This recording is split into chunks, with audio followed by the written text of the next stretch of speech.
వెలుగుమట్లలో పట్టాల పంపిణీ, ఇండ్లు కోల్పోయిన 311 మందికి అందజేత.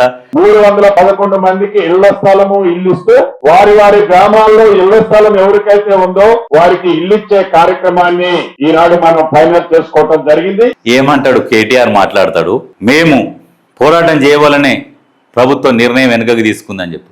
మీరు పోరాటం చేసిరు కాదు, మీరు ఓడిపోయారు. అందులో సిగ్గుతో తోకముడిచి వెనుకకొచ్చిరు. మీకంటే ముందే ప్రభుత్వము అర్హులైన వారికి ఖచ్చితంగా ఇండ్లు ఇస్తాం, ఇందిరమ్మ ఇండ్లు అని చెప్పింది. ఒకవేళ వాళ్ళకు జాగాలు లేకుంటే జాగాలు ఇచ్చి మరీ కట్టిస్తామని చెప్పేసి 9 ఎకరాలు వాళ్ళకి కేటాయించింది ఇందిరమ్మ ఇండ్లకు, అసలైన అర్హులకు, లబ్ధిదారులకు. అది మీరేదో చేస్తే, మీరేదో పొడి చేస్తే కాదు. ఇది ప్రజాప్రభుత్వం, పేదల కోసం ఉన్న ప్రభుత్వం కాబట్టి ఖచ్చితంగా వాళ్ళకు చేస్తానని చెప్పింది.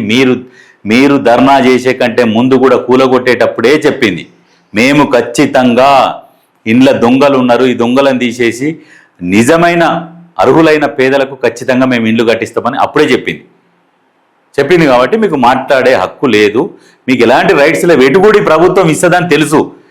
ఏదో ఊర్లో పెళ్లికి కుక్కలు ఆడావుడి అన్నట్టు మీరేదో హంగామా చేద్దామని మీ ఒక సోషల్ మీడియా ఛానళ్ళు, మీ మీడియా ఛానళ్ళల్లో వేయించుకుందామని చెప్పేసి హడావుడి చేసిరు. ఏదో శాస్త్రం ఉంటుంది, కేసీఆర్ చెప్పిండు, ఎడ్ల బండి కిందంగానంట కుక్క పోతుందంట, ఇక బండి నా వల్లనే నడుస్తుందని అనుకుంటారు. ఎద్దు కష్టం నడవదు, ఆ బండి నల్లి చెట్టు ఉంది చూడరు, ఏం చూడరు, కుక్క కిందంగా పోతుంది కాబట్టి నా వల్లనే ఈ బండి నడుస్తుంది అన్నట్టు కేటీఆర్ ముచ్చట కూడా అట్లున్నది.